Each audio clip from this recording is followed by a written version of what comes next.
السلام عليكم وأهلا بكم بدرس جديد من مادة العلوم. درسنا اليوم التجوية. سنكون في نهاية هذا الدرس قادرين على أن أولا أوضح أثر العوامل الجوية على شكل سطح الأرض. ثانيا أصنف التجوية بحسب تأثيرها في سطح الأرض.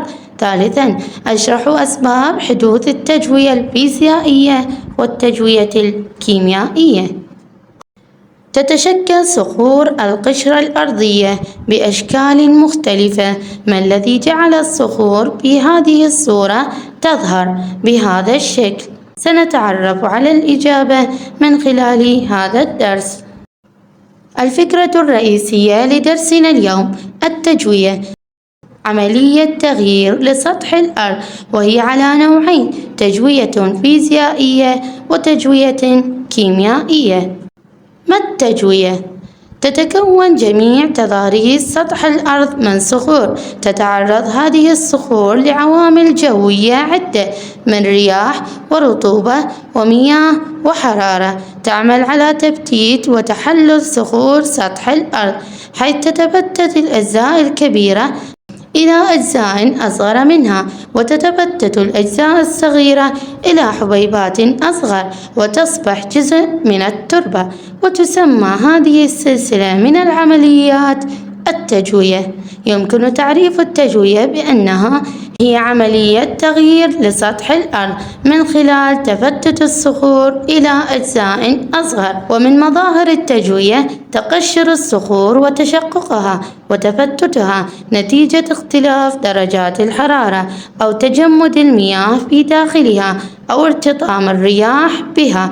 كذلك تتكون الشواطئ المتموجة والكهوف الشاطئية نتيجة حركة أمواج المياه.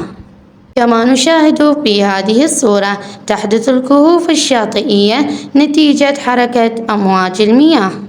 والآن بعدما تعرفنا على التجوية نتعرف على أنواع التجوية.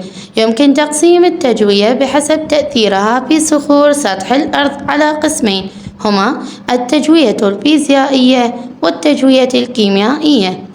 التجوية الفيزيائية هي عملية تفتت الصخور إلى أجزاء أصغر دون حدوث تغيير في تركيبها الكيميائي.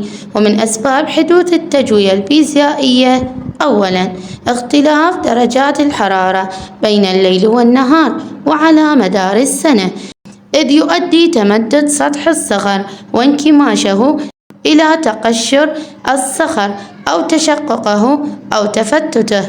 ثانياً مياه الأمطار التي تتخلل شقوق الصخور ثم انجمادها في فصل الشتاء.